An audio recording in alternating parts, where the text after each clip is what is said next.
Reading the grade screen to help mentor a student by maximizing your time and effort using our powerful data engine. So one of the most powerful things that we can do in our system is give you the ability to pinpoint and figure out what the needs are for each student. So in previous videos, we've talked about how these two columns are great predictors of whether or not the student would pass a certain certification by giving these predictions. Teachers have reported that we are nearly 100% correct in our predictions when the students take the exam. So in this case, these two students will definitely pass with flying color. This student should be able to pass with flying colors, but should work on their mastery some more, and the level of certainty isn't as high for these other ones. The bars actually represents effort. So if they put a lot more effort into it, the higher the level of certainty. Now over here we have our summative exams, and we have the colors for their formative exams during Check Your Knowledge. So let's take a look at Sheila here, because we're going to use her as an example. So she took this module and got a green, so that's very good for me. But I'm using this as an example because we could see some really interesting data. When she took the test, she got a 90%. But let's dig in and look a little further and see the results. So we'll see that this student has taken this test on this date, and he has answered 20 questions. And these are the answers that the student has given. Now, if I were to look at this as a way to guide me when I want to mentor the student, I see that this question here has been answered incorrectly. It's black because the student has never answered this question correctly. So during the Check Your Knowledge process, they might have encountered this question and has consistently missed this answer at the time. So it's very important that the student has done Check Your Knowledge at least a couple times, maybe 3 or 4, because without that data, we won't be able to tell the trend of the student. So we'll assume that this student has done that quite a few times. So here we see that these two questions are correct, so we got green and green. So that's a very good indicator that this student knows the answers for these questions.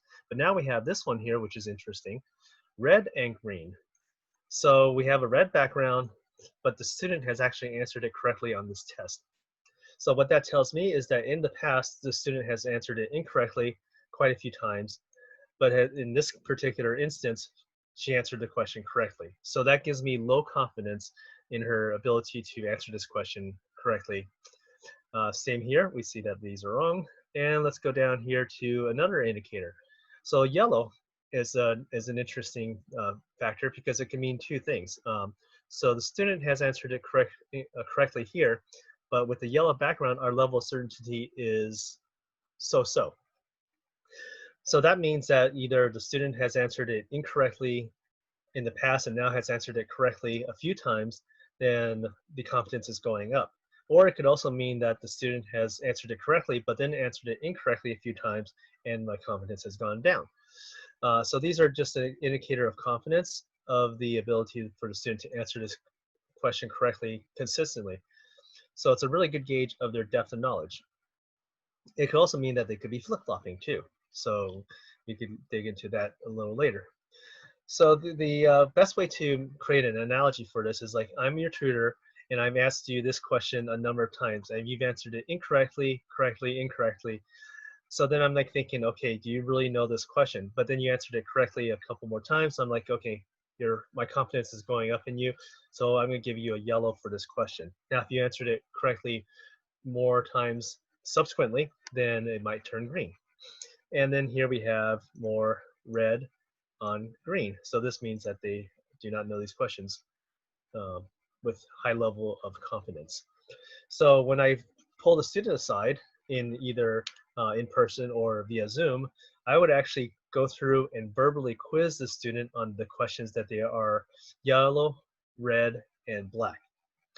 That way I could pretty much gauge whether this process is correct in the sense that they know this answers.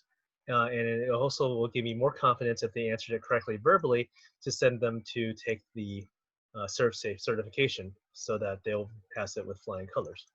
So this is how you would use this screen here to measure whether or not a student will pass the certification and how you can mentor them so that they will pass it with your additional help. Thank you very much.